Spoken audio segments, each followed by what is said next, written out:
get it. Okay. Sure? I'll get it. Okay, good morning, everybody, and welcome to the Law Medicine Center at Case Western Reserve University School of Law. My name is Max Melman. I'm the director of the center. It's particularly a pleasure for me to welcome you because this is the 60th anniversary of the Law Medicine Center. I was 14 when I started. Our founder, Oliver Schroeder, founded the Law Medicine Center in 1953, the first center at a law school to study the fields of law and medicine.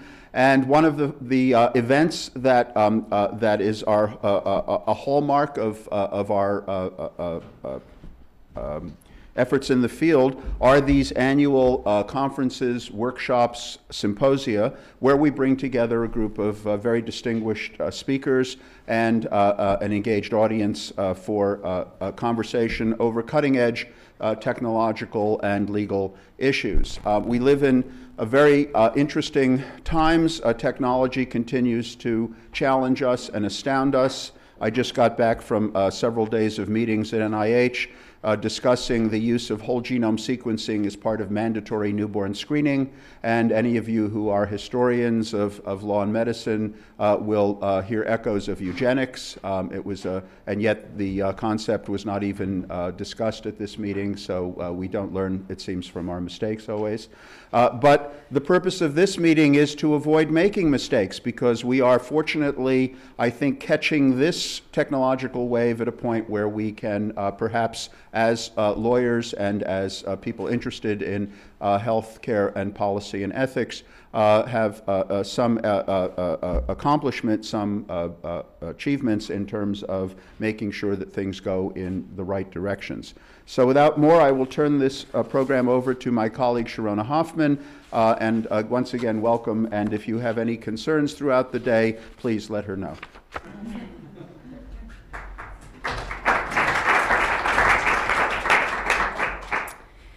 Thank you, Max, and I want to add my welcome. Thank you, everyone, for coming, and thank you especially to our speakers, some of whom traveled from far away.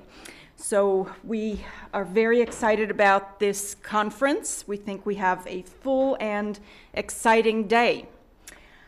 At the most general level, we are talking about electronic health records. As you probably know, the medical community is undergoing a very significant transition, moving away from paper records and adopting electronic health records. And everybody is talking about this as very exciting, cutting-edge technology.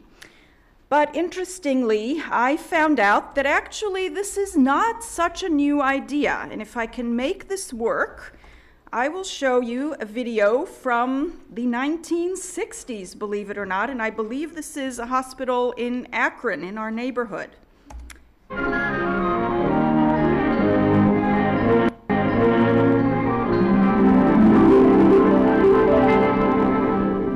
We have here a joint study undertaken in 1961 with the International Business Machines Corporation for the purpose of determining if it was possible to eliminate the paperwork, or at least part of the paperwork, which has burdened the nurses and doctors in hospitals for these many years. In 1964, 15 input and output terminals were installed throughout the hospital. 7 of these were put at the nurses' stations, and the balance at the ancillary departments. These terminals have many purposes. The one in the admitting department is to record the indicative information on each patient as he is admitted, and then transmitted to the patient's floor. The terminals on the floors record the information and the orders for medications and tests as they are generated at that floor and as written by the doctors and nurses. This is pre-HIPAA.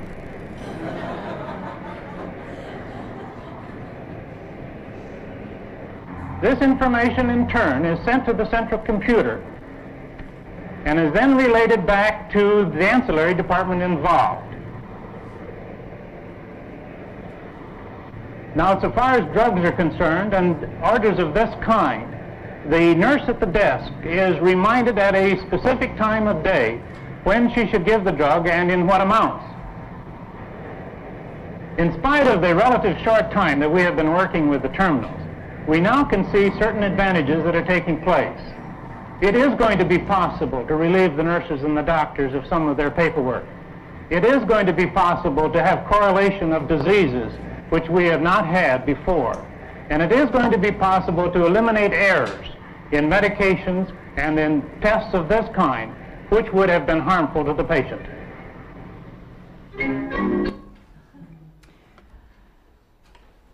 All right. So,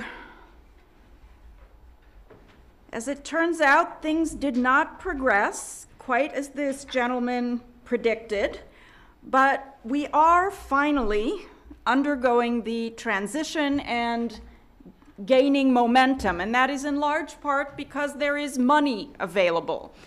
President Obama's stimulus plan, not the healthcare reform law, but the other initiative he did before that, the 2009 stimulus plan, set aside about $27 billion for the promotion of health information technology, including very significant monetary payments to help support healthcare providers that implement electronic health record systems. So there has been a lot of work done, and I've attended many conferences on the clinical implications of using electronic health records in a medical setting, in the clinic. And that is not what we're talking about today. Today we're talking about the next step. We're talking about secondary uses or non-treatment uses of electronic health information. So this is a bit different from other programs that you might have attended. So I want to make sure to thank, first of all, the Center for Genetic Research, Ethics, and Law, CGREAL, for generous financial support. It is run by our bioethics department as well as by Rich Sharp from the Cleveland Clinic, and also our administrators who have worked tirelessly on the details of the program, Nancy Pratt and Marissa Ross. So what I'm going to try to do for a few minutes is give you an overview of how the day will unfold, I think. So what do I mean by secondary uses? Well, if you have electronic health information, you can use it for research and public health. And research and public health initiatives can, of course, lead to legal reform, to changes in laws and regulation and public policy. So you can build databases of presumably de-identified information to protect data privacy, and researchers can use those in order to conduct large-scale observational studies. Or you can have a different system. You can have federated systems by which many organizations agree to cooperate, and researchers can submit queries, and then someone processes those queries and sends back to them aggregate or summary data, so that records don't have to be transported to a database. They just stay at their facilities of origin.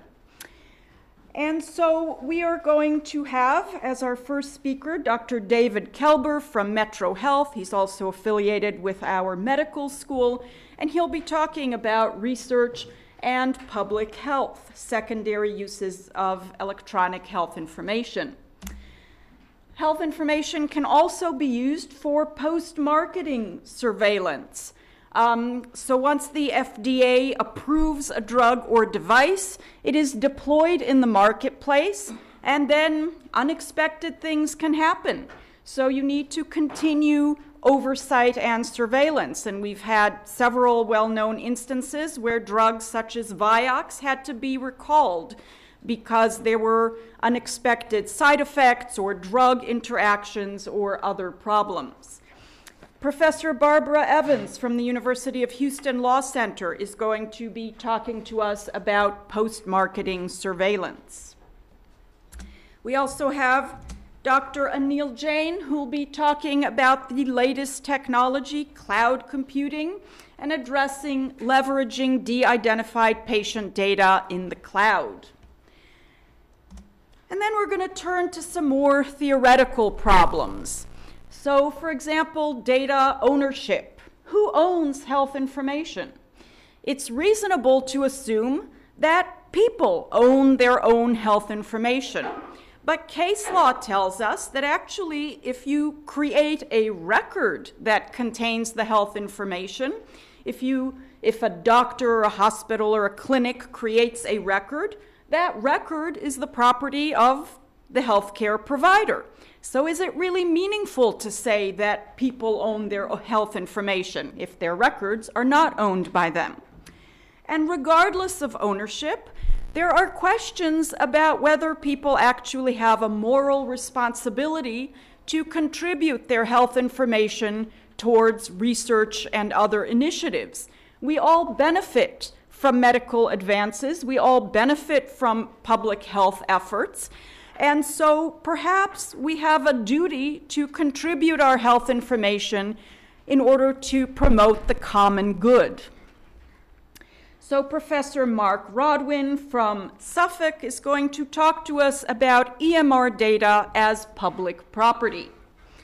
And then, of course, we cannot have a conference such as this without delving into issues of privacy and autonomy.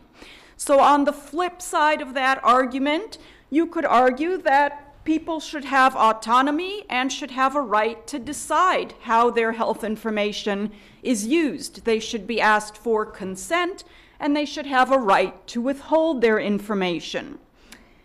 And one reason is because if you're using a database, even if the information is de-identified, there are ways to re-identify it, and so there are privacy risks. If you digitize information, you have to worry about hacking and stolen or misplaced laptops, and actually there are quite a number of entities that are now being prosecuted for these kinds of problems. And you may have intentional or accidental disclosures. I'm sure nobody in this room has ever done it, but it's theoretically possible to send an email to the wrong person. And if that email contains health information, oops, that could be a HIPAA violation, right? And I also think we're going to see some intentional disclosures in nasty political campaigns or whatever in order to ruin people's reputation, embarrass them, or cause them other harm.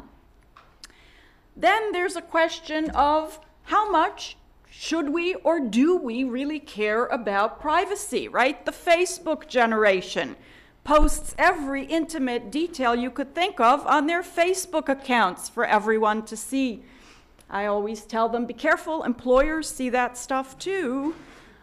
So how much do we care about privacy? Is this much ado about nothing?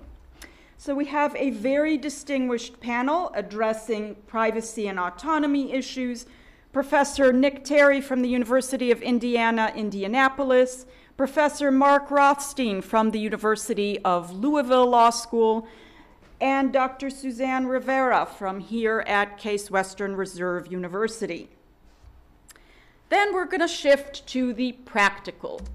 So if we are going to use data for research and public health and other purposes, and if those initiatives are going to affect regulation and legal reform and public policy, we have to worry about whether we can really trust that data. And there are an increasing number of studies that show that actually electronic health records can have a lot of data quality problems. So you're typing quickly, you have 10 to 15 minutes to see every patient, you're going to get data entry errors.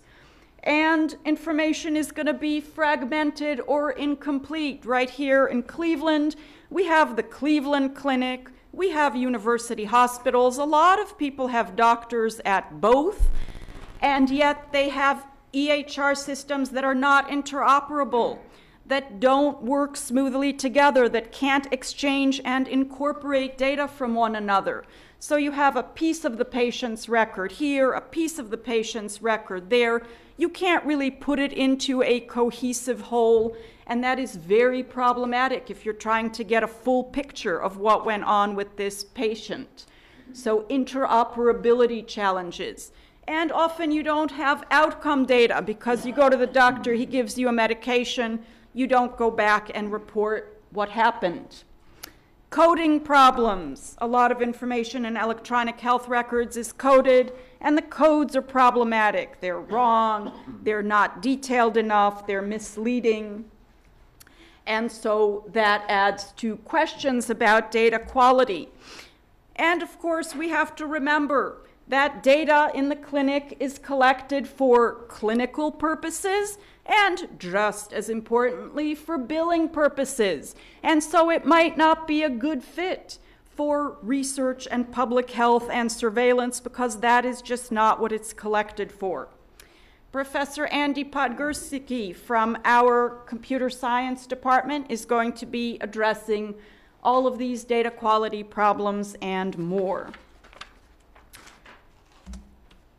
And even if your data is really, really good, there are further challenges. You have to make sense out of it. You have to make sure that your studies are well designed and that you can really rely on the conclusions that you are reaching. So all sorts of biases can arise, all sorts of obstacles. Selection bias. Maybe the subgroup of records that you're examining actually is not representative of the population as a whole. So you're going to reach conclusions based on this subgroup, but they can't be generalized to the population of interest. And if you do generalize them, you're wrong. Confounding bias. I know we're going to hear a lot about that this afternoon. That is when there's a variable that's very important and that you're not considering. So, for example, take severity of disease. A confounding variable affects treatment choice and outcome. So if a patient is very sick, if the patient has a severe form of the disease, a doctor might choose to provide treatment A rather than treatment B. However, patients who are very, very sick are not going to do as well. Their outcome isn't going to be as good. If you don't realize that you should think about severity of disease, you're going to conclude that treatment A is just not very effective because the patients being given treatment A are not thriving, are not doing well. So you have to worry about confounders. And measurement bias. You might have instruments that are not calibrated correctly. Very often you have to rely on patients' own account of their symptoms, of their medical history, and they may be misremembering because they have dementia or things happened long ago. And believe it or not, patients lie to their doctors too. So they might simply be embarrassed about the truth and not be telling what really happened or whether they smoked or engaged in poor behavior in other ways. And therefore, again, this will affect your research results. So Professor Nancy Stout from the University of Southern California is going to be talking to us about causal inference. How can you reach inferences concerning causation that are reliable and the challenge of making sense out of data? And finally, to keep your interest through the end of the conference, through the afternoon, we're going to talk about genetic research at the end of the day. So genetic research usually involves taking biopsies or taking samples of genetic, of tissue or other genetic information and analyzing the DNA. But it's very, very useful if you can connect that genetic sample to a record, especially an electronic health record, in order to see what actually happened to the patient who has these particular genetic abnormalities or variables. And so Professor Malia Fullerton from the University of Washington will be talking about leveraging EMRs for genetic research. So that is the day ahead. Health Matrix, our law medicine journal, is going to be publishing an issue that contains articles that come out of this conference, so please look for that next year. We also take unsolicited manuscripts, so please keep us in mind for submission of your articles. I think I have a couple of administrative announcements before I introduce our first speaker.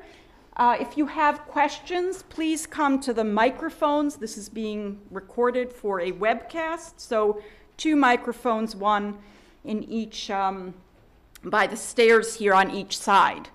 Lunch will be in room A62, which is across the hall. And anything else I'm forgetting? That's probably good enough for now. So why don't we start our program, and I will introduce our first speaker. We have distributed bios when I make introductions. I am only going to give a sample of highlights, so I'm not going to do justice to anyone, so please do look at those bios. Dr. David Kelber is a practicing internist and pediatrician and the Chief Medical Informatics Officer at Metro Health System. He is also an Assistant Program Director of the Case Western Reserve Metro Health Internal Medicine and Pediatrics Program and Fellowship Director of Metro Health's EPIC Clinical Informatics Fellowship. Dr. Kelber received his bachelor's in biomedical and electrical engineering from Duke University, and he has an MD, an MS, and a PhD in biomedical engineering from Case Western Reserve University. And somehow he also completed an MPH at the Harvard School of Public Health. Dr. Kelber is a prolific author, and I've read some of his work. It's terrific. As one example, his research on the underdiagnosis of hypertension in children and adolescents was published in JAMA, was named one of the top 10 breakthroughs in cardiovascular and stroke medicine for 2007 by the American Heart Association, and I particularly like this. It earned him a 2008 Health Breakthrough Award from the Ladies' Home Journal. So, Dr. Kelber, we look forward to hearing your talk. Let's see. Do we have it up here, Tim? It's the last one. It's the last one. Okay, great.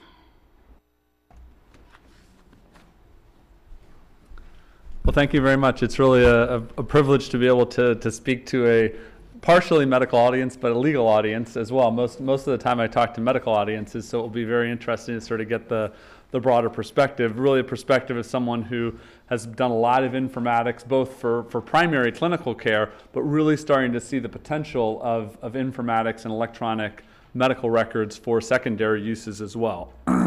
So basically what I'll be doing in my 20 minutes or so is a brief introduction from my view of sort of this field and the potential, and then really to talk about 2 case studies. One, Sharon already mentioned about the underdiagnosis of pediatric hypertension.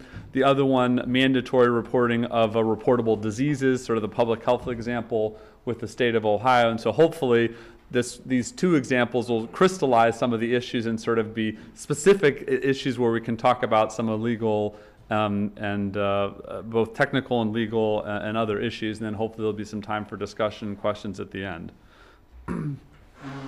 So the way, at least from my view of the world, the way I've always viewed this is sort of relative silos. So obviously I found 2 pictures of silos. So where I started was very much in clinical medicine, clinical care, and traditionally that's sort of been one domain of data. And typically, in my research career, my PhD, I used patients, but all the data that we collected for that was in totally separate databases. I mean, this was like 15 years ago. And even in some public health work, a lot of times there's separate surveys that are done, sort of separate data collection methods. And so really the 2 datas are very much siloed. So traditionally, clinical medical professionals and research public health professionals have worked in relative silos. Maybe there's other types of silos too, but certainly in data silos. But yet, at the end of the day, a lot of times, not all the time, but a lot of times we're really looking at the same type of information or trying to answer very similar questions that could be answered with data about the health of the patient, maybe that's already being collected as part of routine clinical care, but then could be used for some of these other purposes. So I think the vision in a lot of areas is to take those silos and bring them together. So as more clinical data resides in electronic health or medical records, I think the desire and opportunities to leverage this resource for research and public health purposes really increases. Now, there's a number, and we'll get to this with some of the examples, and I'm sure throughout the day, there are technical issues related to this, just getting the data into the electronic health records. But there's a lot of legal and and from the informatics world, we would say non-technical issues as well. And I think this is one case, and hopefully we'll see this throughout the day, where I actually feel like the technology is a little bit ahead of the law, but maybe that's an opportunity for discussion as well. So to try to paint the picture, I wanted to give people here a sense of all the data that's already available and sort of how rapidly this data is growing. So this is just a picture of Metro Health on a sunny Cleveland day. And I won't go into all the details about our whole history of Metro and how we use the Epic electronic health record is what we use.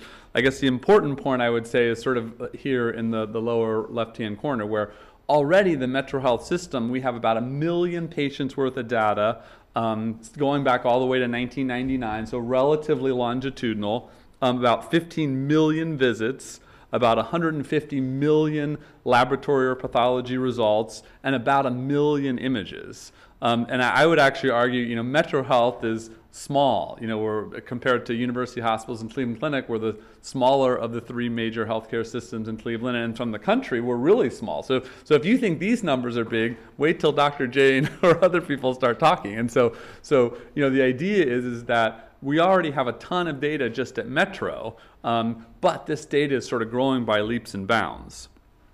We have a lot of experience in this space because we were the first safety net provider in the U.S. to install Epic in the outpatient setting. So we really started to think too about the longitudinal value of some of this data.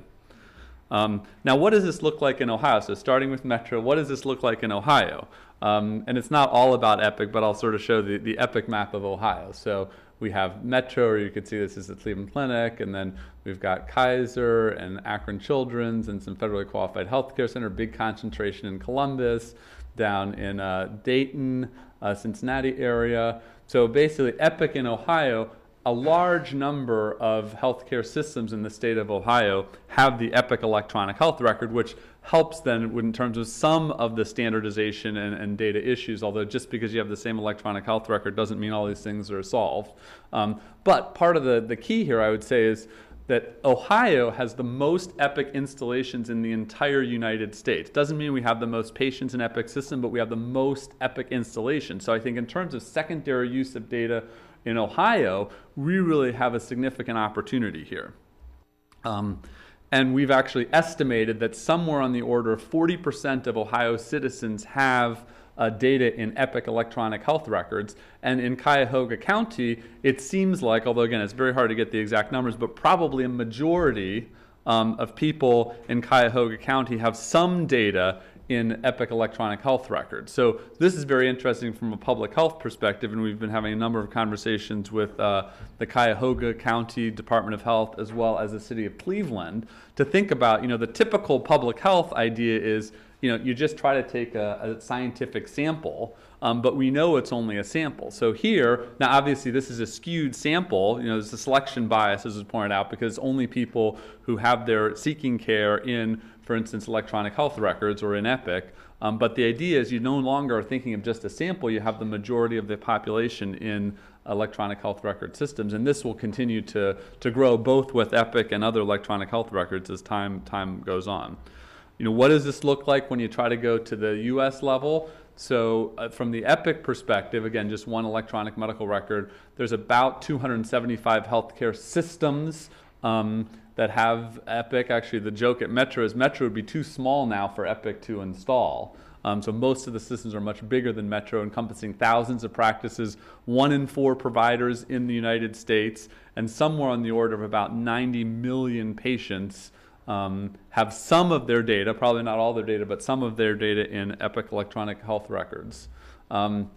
What about all? Now we're talking about all vendors. So it's estimated now that 40% of providers have at least basic electronic medical records, and just over a quarter of hospitals have basic electronic medical records. And so presumably, at least my back of the envelope calculation would be to say that probably somewhere upwards of 150 million people have some data in electronic medical records. So it's, again, the idea is the data is just growing by leaps and leaps. And as was already mentioned, meaningful use, or the ERA, the stimulus package, high tech, there's a lot of things, financial incentives that have been put in place that I think will just continue this trend of electronic medical record adoption over the coming years. So, excuse me, with that, I want to try to move into a case. So hopefully I've already made the argument that this data is just growing and growing and growing, so how can we take advantage of it for secondary uses? So this is a case of the underdiagnosis of pediatric hypertension, and really I think a good example of secondary use of EMR data for clinical research. So just to sort of talk through how this plays out clinically. So these happen to be 3 children that were patients of mine, using their pictures with permission. And I used to be medical director of our pediatric weight management program, and so these were all overweight children.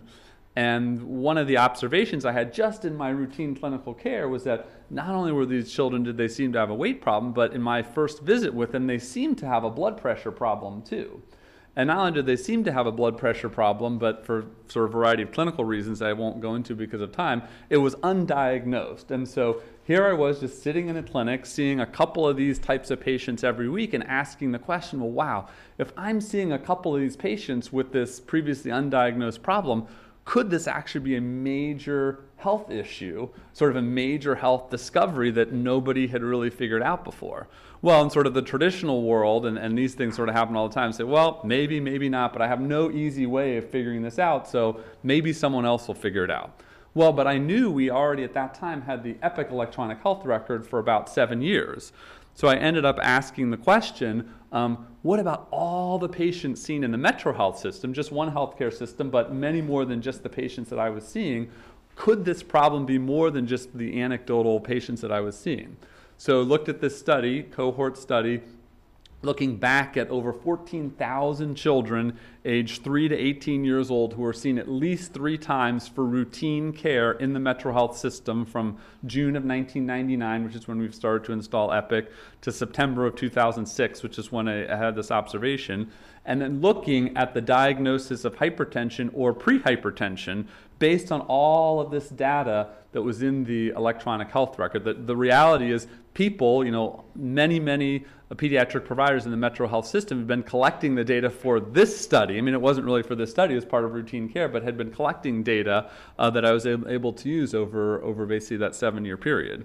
And as was already alluded to, then we published basically showing that only about a quarter of the children that had data in the electronic health record showing that they had this disease had it ever been diagnosed. So 3/4 of the children in Metro, if you extrapolate this to the whole country, it's presumably about 1.5 million patients, have this disease that was undiagnosed, but we had the data in the electronic health record, and as was mentioned, this was announced or sort of selected to be one of these breakthrough advances and a Ladies Home Journal Award. The one I like the best, which hopefully is inspiring to people, is I was presenting to a pediatrician from Children's Hospital of Philadelphia, and his comment was, it's like you discovered the Post-it note. And what he meant from this is that to anybody that takes care of children, once you sort of present this story to them, they're like, oh my gosh, I get it. Wow, that's a really cool use of all this data. And so I sort of try to inspire people by saying, I think there are thousands of Post-it note type of experiences to be able to be found in electronic health record data. We just got to get the data, then we got to make it accessible under the right sort of legal framework to make that happen. The second case is around mandatory reporting of reportable diseases, and I would say this is a good example of secondary use for clinical research. So just to go through here, What I would say, the old paradigm that we used to use at Metro is, we'd be entering all this clinical data into the electronic health record, and then we would have a disease that would be mandated by law to be reported. So these would be things like, gonorrhea, chlamydia, pertussis, anthrax. We haven't reported any anthrax in a long time. But anyway, all these diseases that there's already a legal protection, not only protection, legal requirement that says if a patient that you're taking care of has one of these diseases, you must report identifiable information about that patient to the Ohio Department of Health. So in our old paradigm, all this data was being collected in our Epic system, and then a positive test result would come back, and so we would print those out. We would have all our people in our lab filling out all the triplicate forms from the state. We'd mail it, we'd fax it, eventually we'd get down to Columbus, and then they would end up entering into another electronic system. So we're going from 2 electronic systems, and we had a whole bunch of manual interfaces. And so we built a system where we basically took the opportunity to say, hey, we have data in one electronic health record system. Why don't we just automatically, through an electronic interface and not a manual interface, bring that to the Ohio Department of Health? It's called the Ohio Data Disease Reporting System, ODRS. And so we partnered with some people in Boston through this open source software called Electronic Support for Public Health, which basically does that. And again, without going into all the technical details, at a high level, what it does is every morning in our system, it looks at all the electronic health data in our Epic system, figures out through a series of algorithms those patients that have reportable diseases, at least for a subset, and then automatically sends all that data in a HIPAA-compliant way to the Ohio Department of Health. And what we found from that in our testing, just again to give you an idea of the power of this, so we've got increased sensitivity, specificity, accuracy, completeness, and efficiency of the data exchange. Again, I'm sort of going over a lot of the details quickly for the sake of time, but we looked at thousands, over 1,000 cases for gonorrhea and chlamydia, which were the 2 most common diseases that we publicly report, with 0 false positives and 100% positive predictive value when we did manual chart reviews to make sure that our algorithms were working. And then what actually happened in terms of the manual versus the electronic reporting. So just looking at 4 of the diseases that we reported on, so we had a significant increase in the reporting. And why is that? It's because, at least from my perspective, every manual reporting process has some sort of inherent error rate. Some sort of, the piece of paper gets lost, someone didn't see the printout to put on the piece of paper, something happened in the mail, all sorts of things. So when we went to an entirely automated system, the reporting significantly increases. The other thing that I always find sort of humorous about this, when we first started looking at this, our reporting rates were much, much, much, much higher. And so we thought, what on earth is happening here? Well, the problem was it ended up being a 6-month process for the data to be entered at the state level. So I sort of joked, I hope we weren't having a big outbreak of gonorrhea or chlamydia, because we won't even know the outbreak's occurring until 6 months after it started, because now we're doing daily reporting with the automated system, but before there's all just this manual paperwork lag. Just to quickly look at the cost and time savings which we looked at. So each one of these paper process took about 11 minutes to do, and I already saw in just one healthcare system we were doing thousands of these. When you go down to the cost, we're spending thousands and thousands of dollars per year on this, and so significant savings in addition to the higher quality and speed of the reporting. If you extrapolate this to the US, just for those 2 diseases, probably we could save somewhere in the order of $7 million. And again, these are just 2 publicly reportable diseases that are required. Think about all the other potential here. Now, I will say, I guess, just to, as we start moving into the discussion, to compare and contrast these two cases. So the legal framework for this is already covered, right? Because we already mandated, we had laws in place where we already had to be reporting these diseases. In the first case, thinking about the underdiagnosis of hypertension, this was all done under an IRB. So again, using sort of existing legal mechanisms, sort of in the old way that we would have been doing a chart review, which was obviously people are doing that. This is basically an electronic chart review. So we already had the right legal frameworks for both of those. So a couple of other concluding comments, and then hopefully we'll have a few time for questions. So secondary use of data, at least in my experience, there are a few core concepts, and some of these were already alluded to in the introduction, that you need to understand. You need to understand the underlying data sources, and I've seen a lot of people, including sometimes myself, you can get into problems if you don't understand the underlying data sources. And so sometimes this researchers or public health people come and say, oh, I just want that, just give me the data, and they don't understand where the data is coming from, and then you can make errors because of that. I think it's important to have what I call corroborating data or corroborating findings, and there's either sort of internal or external corroboration that we can talk about. But I think if you're really going to talk about these as more than hypothesis generating types of inquiries, you need to have some other sort of benchmarks. If you just look at these huge data pools and try to draw inferences from them, you can run into problems. And as was already alluded to, you have to recognize that all of this data was not collected for research or public health purposes. It's collected for clinical purposes. And again, I would say as a clinical researcher and sort of practical public health purpose, there's a lot of advantages to actually using real life data. Sometimes you miss things in data that's purely collected for research, but the opposite can be true as well. So you really want to understand your data sources, corroborate your data and findings, and realize that the data represents clinical practice. And you need to have the right legal framework for all of the secondary use, which I know some of the other speakers will touch upon as well. Just a quick issue about the data quality, and again, this is my own sort of subjective assessment of this. I think the quality is very heterogeneous, even within electronic medical record, and a lot of it depends on the data that you're going after. My own view is that demographic information, for example, age and gender, maybe not some of the other demographic information, is very high quality. I think lab results are generally very high quality. Prescriptions, what's prescribed to the patient, is very high quality, but I put the caveat here. It's been shown in other studies that up to 40% of prescriptions are never filled.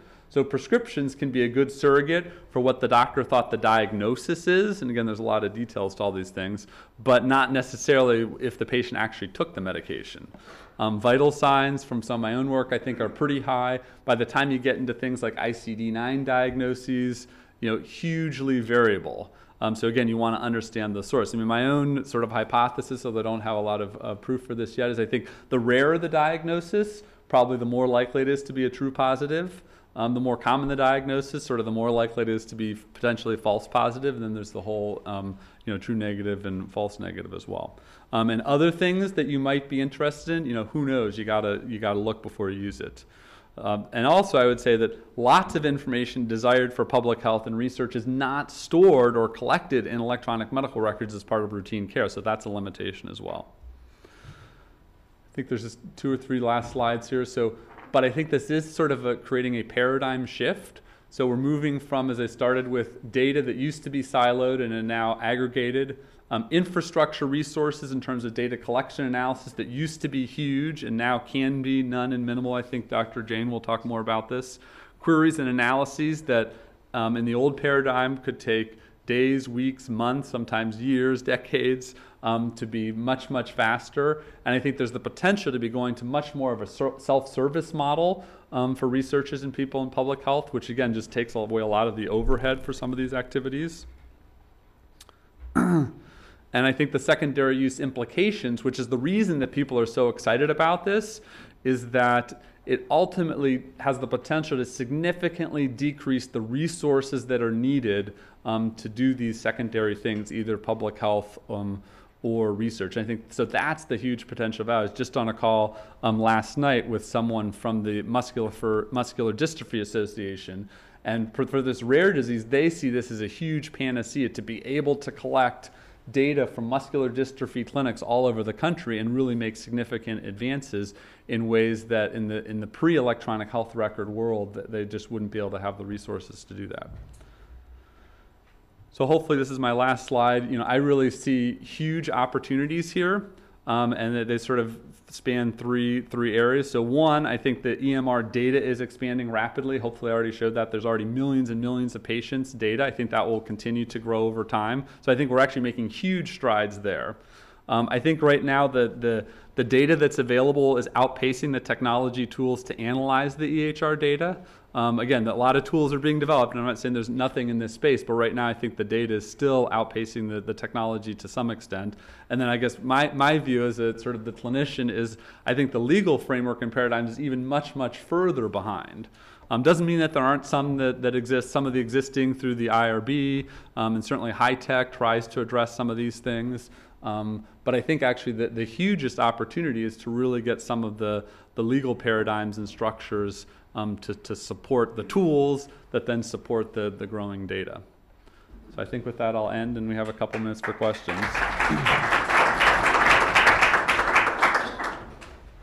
So I wonder if you could just say more about why you think the legal framework hasn't caught up to the technology yet. And maybe you don't want to be Sharona Hoffman anymore. So. Ta-da. Well, and again, maybe I'm not. Maybe other people are more equipped to talk about this. I think the challenge is that people don't understand, and society we sort of don't understand both the opportunity, which I've really talked about the positive side, but also the risk of all this data being out there. And so even things like what I deal with in some of my research is what about is it opt-in or opt-out? I think the conservative approach is to say, well, you want to get people to opt in for everything. Well, it doesn't really make sense. I think the other thing, and maybe some of the other speakers will bring this out, is people's perception a lot of times is, well, I want some of my data shared, but not all of my data.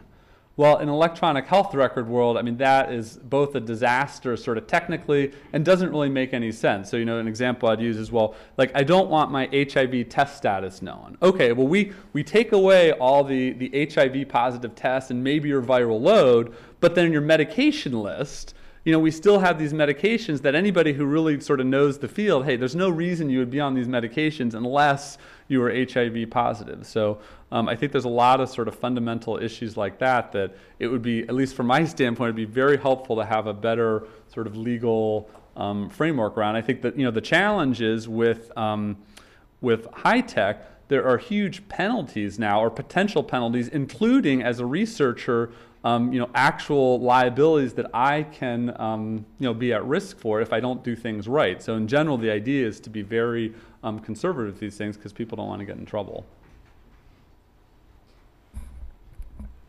Can you elaborate a little bit on the kind of clinical research data that isn't well captured in electronic health records, and also comment on the ability to get at data that's in clinical notes, free text in the record? Yeah, so I would start by saying I think those two things are related.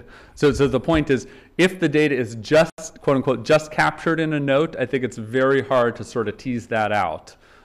People are working on natural language processing, but at least in my view, is in most cases it sort of really hasn't reached prime time.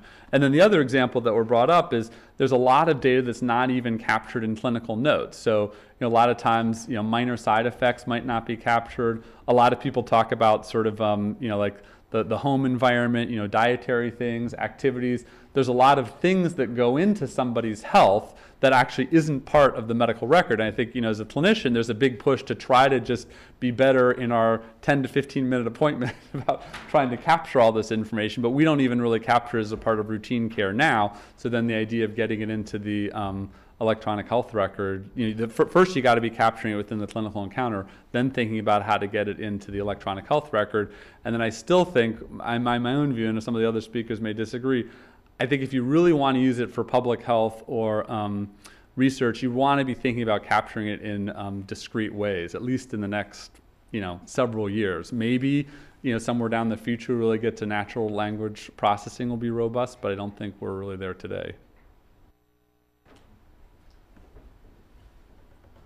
Thank you for your excellent talk. Has anyone done a cost-benefit analysis of the the gains from electronic medical records in clinical use compared to the costs in terms of the quality of the patient-physician relationship, the amount of time that the clinician is actually spending with the patient as opposed to with her computer?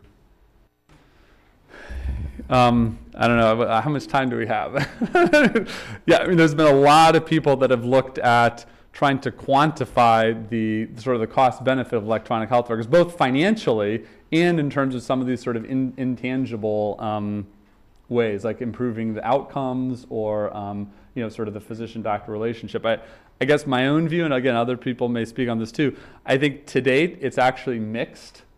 So what I mean by that is I think there are certain examples where, you know, it's very clear that it does improve things. It can actually improve the doctor-patient relationship, particularly thinking about personal health records. There can be improvements in quality. People might not be familiar here, but with Better Health Greater Cleveland, which is a Cleveland-based initiative, I think people are pretty confident that there really are showing significant quality benefits. It's estimated that I think we've saved something like $22 million in Cuyahoga County because of decreased admissions. That was recently published. So I think there's some you know, sort of data to support that. Although I'd also say there's sort of the null hypothesis too. There are other studies that have come out that really say it does not, I don't know what's happening here, that, you know, electronic health records don't do these types of things. So the way I look at it, and I talk a lot about this, is it's just a tool. Just in the same way, just a computer in your office is a tool. So there's nothing, or there's very little inherent in the tool that will make it either have a positive ROI or improve the relationship or be detrimental. But I think you have to agree that just having the tool isn't enough. I mean, the analogy I use is, if you give, I've done a lot of work with Greater Cleveland Habitat for Humanity, and if you give someone who's used to working with a regular hammer, a power nail gun, the potential to revolutionize the building of that house is there. But if you don't train them and don't support them and think about how you're going to build your house better with a power nail gun, like terrible things could happen, or at least sort of no good things could happen. So that's sort of the analogy I would use here. And I think there's a lot of opportunities to really figure out the ROI better. Okay, I think we will have to end there.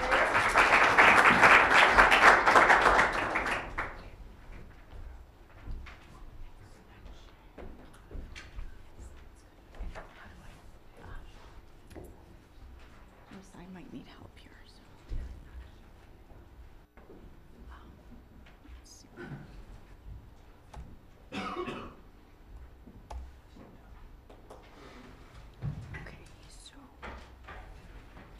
Where is her talk?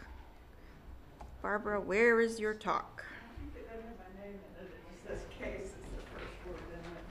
Sorry, I did it from my perspective instead of your perspective. Okay, so we're going to need technical assistance for a second.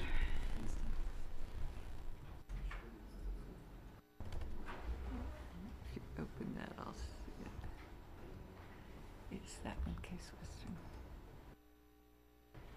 And can you make it be full screen? Yeah, Perfect. here we go. All right, so next we have Dr. Barbara Evans from the University of Houston. She joined the faculty there in 2007, and she's both a health law faculty member and the co-director of the Health Law and Policy Institute. Earlier in her career, she was a partner in the international regulatory practice of a large New York law firm, and subsequently advised clients on U.S. privacy, research, and medical device regulatory matters. Before joining the University of Houston, she was at the Indiana University School of Medicine Center for Bioethics.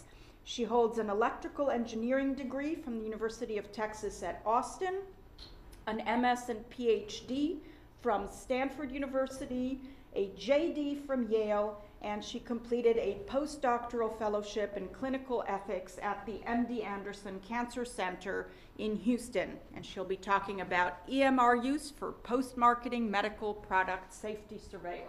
Thank you, Sharona. And I'd like to thank all of our hosts. This is a wonderful group of people you've assembled, and I look forward to every talk we're going to have today. When I speak of post-marketing medical product safety surveillance, what I have in mind is to use data to track outcomes from large numbers of people who are using a medical product in an actual clinical setting with the goal of finding out if that product is safe. This is in the nature of public health practice, which makes it less controversial than many other secondary uses of data, but it's still not uncontroversial. And I think it's good that we're having an important and very heated debate about these data uses, because there really are important rights that are at stake and some important public interest. I sort of have one big idea I want to talk to you about today, and then some little ideas. And the big idea is, how should we pitch this debate? I'm very concerned at the possibility that the debate about these things could be going the way of the climate change debate. And by that I mean, as we've seen there, sometimes both sides will bend or deny reality if they perceive that the reality casts their own values in an unfavorable light. And so I tried to think up a couple of examples to discuss. One is a notion that I hear sometimes that, if personal control of data blocks access, so what? It's no big loss because the data quality are so poor anyway. Yes, the data quality are a big problem. No one will deny that. You see insurance records that they show someone had a diagnostic test and they show what the test cost, but they don't tell you the result. And so sometimes the data just aren't quite what you need. But saying it's worthless is sort of like saying iron ore is dirt, so it's worthless. Iron ore is dirt, but you can make steel with it if you have some good metallurgists and a smelter. And the reality is, with these data, it takes a whole lot of upfront work before you're ever going to make any secondary use of it. You have to scrub the data, you have to create a common data model so the data coming in from various places are using the same language, and it takes infrastructure investment and skilled labor. But after you do all that, the data can be useful. And one example of this, these are some studies that were done by Richard Platt at Harvard Pilgrim. We're all familiar with the rofecoxib Vioxx problem. It was approved in 1999 and stayed on the market for 65 months before there was a sufficient certainty that this is causing problems and should be withdrawn. He did a thing where he went back and got the old insurance claims data starting in 99 and worked the way through forward, saying, when was there a signal that this was a problem? And using 7 million insurance claims, this could have been spotted in 34 months. And then had it been 100 million, it could have been spotted in 2 or 3 months. Now, Dr. Platt is the first to admit that it would have been longer than 2 or 3 months because it takes 3 or 4 months for insurance claims to settle down.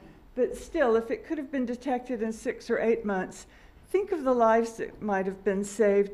I've seen all sorts of estimates of what that death load was. I think the low I've seen is 27,000. The high, which is probably unreasonable, is 500,000. I think it's somewhere in the 50,000 to 140,000 range. So detecting that sooner, to me, that's not useless. So these data are very problematic and bad, but with enough work, there are some good uses that can come from them. Now, there's a practicability issue with informed consent when you're trying to work with 100 million people's data. And I think it's a shame that practicability has never really been well defined by our regulators and left in a very vague thing. And there may be ways to make it practicable by not doing paper consents and doing some technological things. But there are potential practicability problems because to do this safety surveillance work, you need really large data sets because often you're looking for a really rare event. If the safety problem had not been rare, they would have caught it pre-market. So the fact that it hid and didn't get detected till after the drug was on the market probably usually means that it's something rare.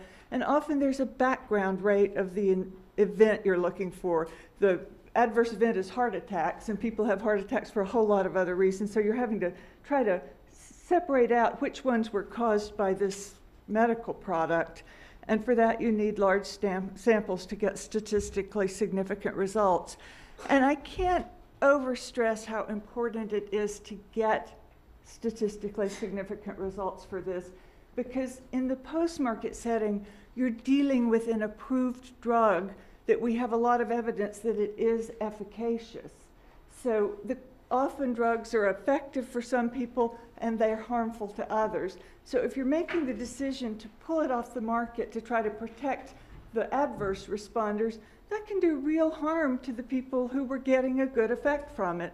So you need to have a great deal of certainty before you make that very difficult trade-out that you're dealing with a real signal.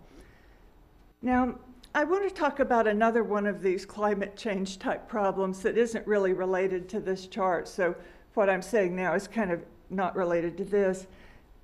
Another example of this is the recent debate over consent bias or selection bias. This is the phenomenon that Sharona mentioned already, that there's a possibility that the people who consent to have their data used in these studies may not be representative of the population as a whole. On one extreme side, it would be possible to argue that this is always a problem, so we need to jettison consent, because if we have consent, it would be a problem. The opposite extreme from that is the notion that, well, if this is a problem, it's a minor problem, it's a socially acceptable cost, we'll go ahead and not worry about this problem. Neither of those statements should be made, because you can't make a general statement about consent bias. You have to evaluate it at the level of the specific research study you're doing. Consent bias is sort of like small skin lesions. You can't make a general statement that they're not deadly or they are deadly. You got to look at the lesion and say, is this a freckle or is it a melanoma? And you can only make a statement about it by looking at the particular study involved. And there are reasons in this type of drug safety surveillance to think that conditions are such that sometimes it may be a problem. If you're using a sort of, your study design is that you're going to be sampling existing data after the person has taken the drug and maybe after the injury has occurred. So you're coming in after the exposure and the adverse event you're looking for. It's just plausible that if you seek consent, people who took the drug may be more interested in consenting to a study about that drug, and people who've had a stroke or some adverse thing may be searching for answers about why they had that, and they may consent to a study. So you may oversample the people who demonstrate the possibility of a causal connection, and you may get a spurious one, and you may err in the direction of pulling a drug off the market that was helping people, although the bias could be in either direction. Now, I want to stress that consent bias was not implicated in this problem, that it took so long to get this particular drug off the market. The problem wasn't consent bias. The problem is we didn't do that study. And the reason we didn't do it was in part because data were hard to get, but that's not the only culprit. At that time, we didn't have the infrastructure, we didn't have the common data model, we just weren't set up to do that study. So I'm not at all ready to say that data access problem led to excess deaths in this particular instance. But going forward, there is a potential that difficulties with data access could, in some instances, actually cost people their lives. And the thing is, I don't want our debate to become a debate about whether that's true or not, whether that is the reality. And in an odd sort of way, the reason I don't want that to be the topic of debate, when you reduce the debate to that level, it cheapens the values you're trying to uphold.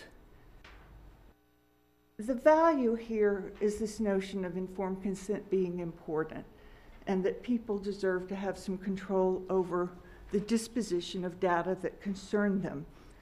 If someone says, we should have strong informed consent norms because it won't cost us anything, it's kind of, I'm hearing from that statement kind of a thing that says, but if it does cost us something, we shouldn't have it. And so we need to deny that it costs us anything.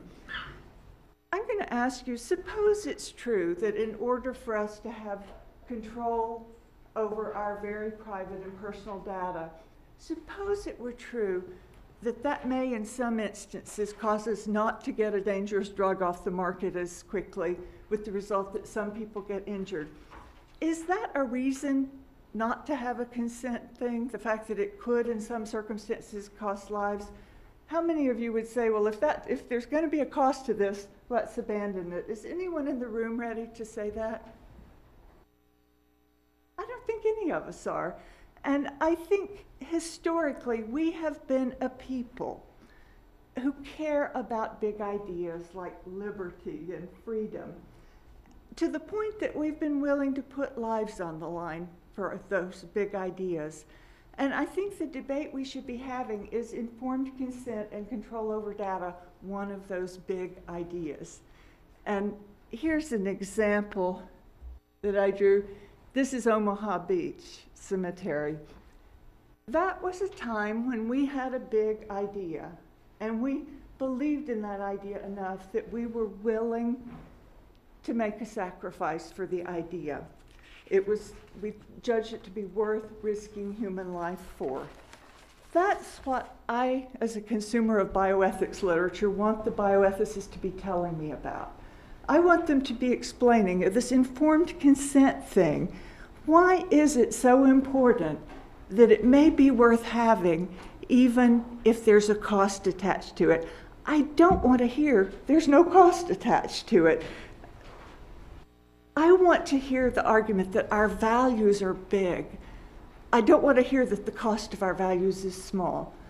That latter argument does not inspire me. It's sort of like saying, we can take Omaha Beach and it's not going to cost us very much. When I think the better argument was, it's worthwhile to try to take Omaha Beach, even if it does cost us. So my big idea and the question I'd like to put to this group is, what's the right way to debate this question? And are we pitching our debate at the right place? Now, with my remaining time, I'm going to talk about my small ideas. I think we're all acquainted with the fact that with medical products, the pre-approval studies you can do just are incapable of getting us a complete set of answers about whether these products are completely safe or not. The response to that for drugs in 1997 was that Congress passed the Food and Drug Administration Amendments Act of 2007, or FDAA, and it approached this several ways. It kind of left the pre-market process alone and didn't change it, but it accepted that you're going to need to continue studying drug safety throughout the entire time the drug is on the market. You're never finished looking at drug safety. And that requires some infrastructure development to do the studies. And another really key insight in this legislation is that once a drug is on the market, there are multiple different methodologies you could use to answer the remaining safety questions. You have the option of doing a post-market randomized control clinical trial, or you could try to draw some inferences from the data of people that are taking it. You have a choice among methodologies. And the way the legislation handles it, as I'll discuss in a minute, it gives the agency the choice of which methodology to use in a particular instance. But it constrains that choice by creating a hierarchy of things they must consider and reject before they can move to a different methodology. And then it gives the agency some new powers to act when new evidence comes. They can order a labeling change and so forth. This is the infrastructure they've already developed.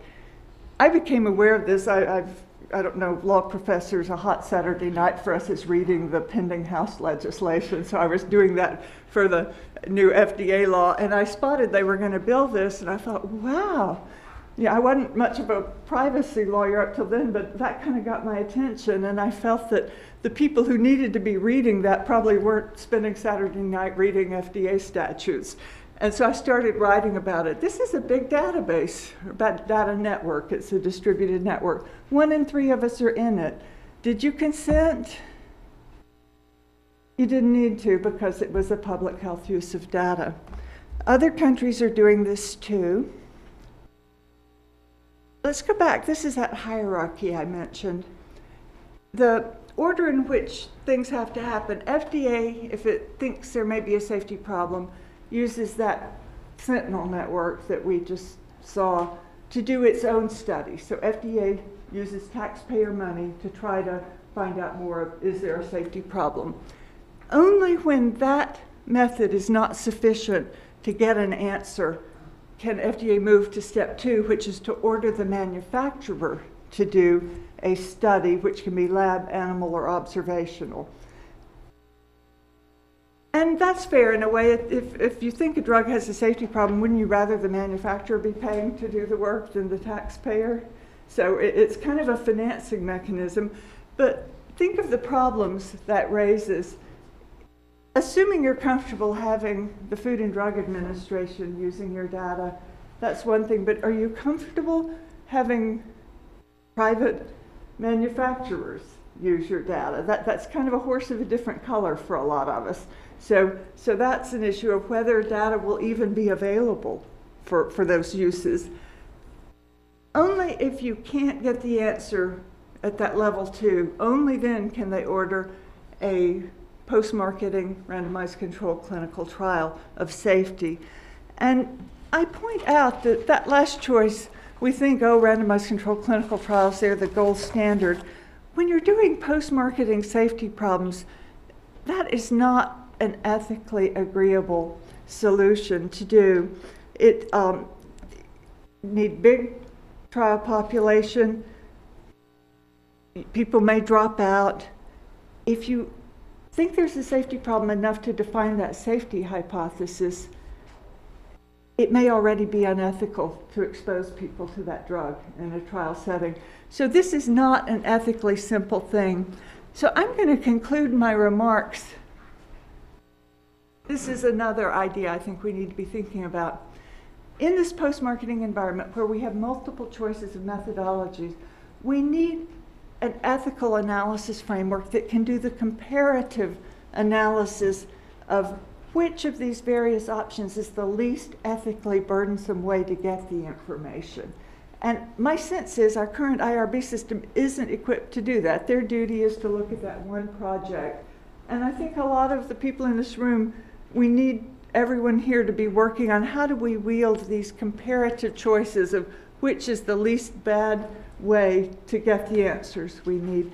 Thank you very much. I'll field any questions you have.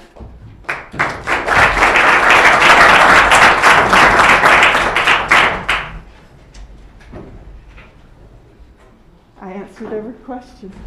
What was the one? I have a question. Oh, good. So I want to appeal to your engineering background. Is there a way for technology to allow us to have our cake and eat it too? See, I like to do that. Are there technological solutions or partial solutions that will address, for example, the consent, non-consent issue? That's not a thing I've specifically looked at, but my sense is, and the little I've read, yes, of course, we could make consent less cumbersome by using ways other than the paper way we've done it. The challenge there, though, is to make sure that people really are informed and to create some of the good information that is conveyed in a person-to-person encounter. So I am hopeful, but I think it needs some really creative people thinking about how can you create something that's still a very valid and strong consent methodology that isn't as cumbersome.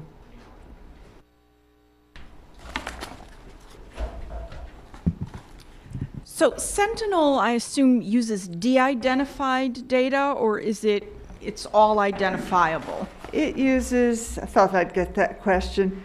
It uses a distributed data network architecture. And the problem we have in the US is our data are scattered in 20 different locations on average. And you've got to string them into a longitudinal health record because that's what will let you see that the person took the drug and then they had an event. And then you've got to go back behind when they took the drug and say, is there any other things about them that would have made them have that event? So you need it longitudinal. And to string it together longitudinally, each of these sources where you have data is probably a HIPAA-covered entity. You have to at least pass some identifying information outside those firewalls to get it linked into it. But once you get it linked, you can de-identify that. This is the price we pay for our fragmented health system. If we had a nice single payer system, you could just have those things already strung together and de-identified it, and we wouldn't have as much privacy problem as we have. So if it is de-identified at some point, can you explain more about the privacy risk that you perceive to patients? Because what the FDA gets in the end is de-identified. That's right? Absolutely. They're not taking any identified data. You know, I'm probably not the person to ask about this. For some reason, I don't worry about my medical privacy very much, and I know other people do. I think my dry cleaner has a lot more embarrassing scoop on me than my doctor does. You know, there's good data that show that the doctor, when the patient goes in there, the patient gets to speak 22 seconds before the doctor interrupts and takes over the conversation. I can't tell an embarrassing narrative about myself in that amount of time, so it's got to be in my data. But think of the dry cleaner. You know, they see the wine stain on the Baptist preacher's collar. They see stains on Monica Lewinsky's dress. To me, I would much rather have the federal government clamp down on my dry cleaner than my doctor, so I am the wrong person to ask. I just adopt the assumption that people do care very much about this and are concerned, and I put myself into that legal lawyer thing where my client, right or wrong, I think we need to protect the privacy and credit people's assertions that they do care.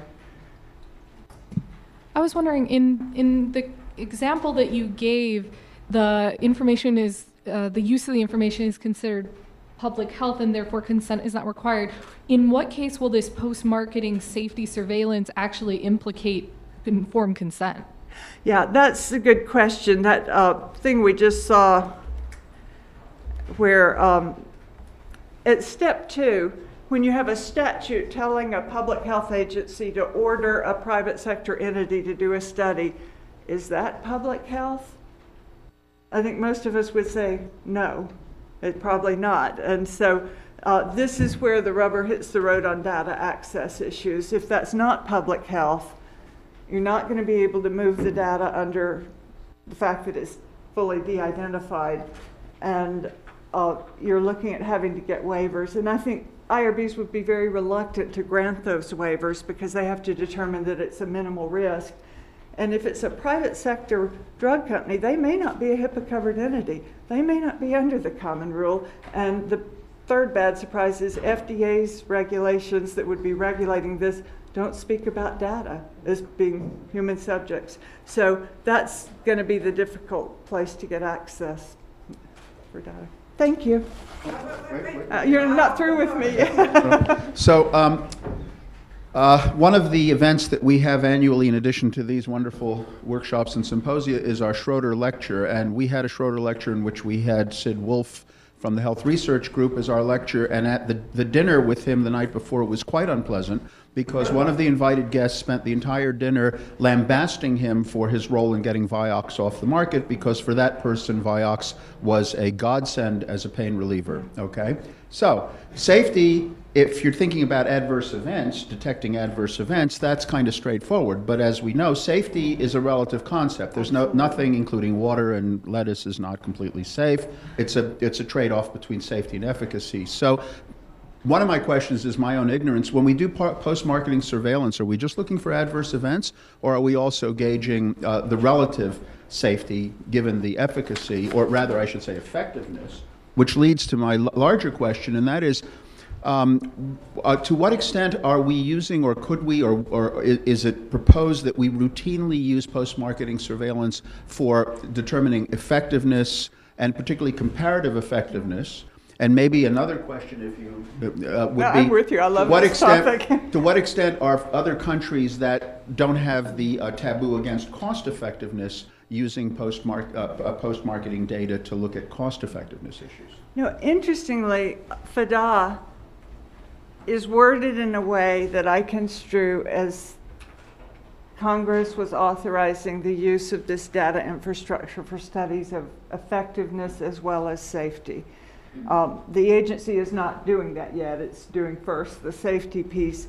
But ultimately, I think the ability to do post-marketing studies of effectiveness as well as safety is crucial for one reason you mentioned, that if something isn't effective, that bears on whether it's safe. No risk is acceptable for something that doesn't work, but also to get at the heterogeneity of treatment effects.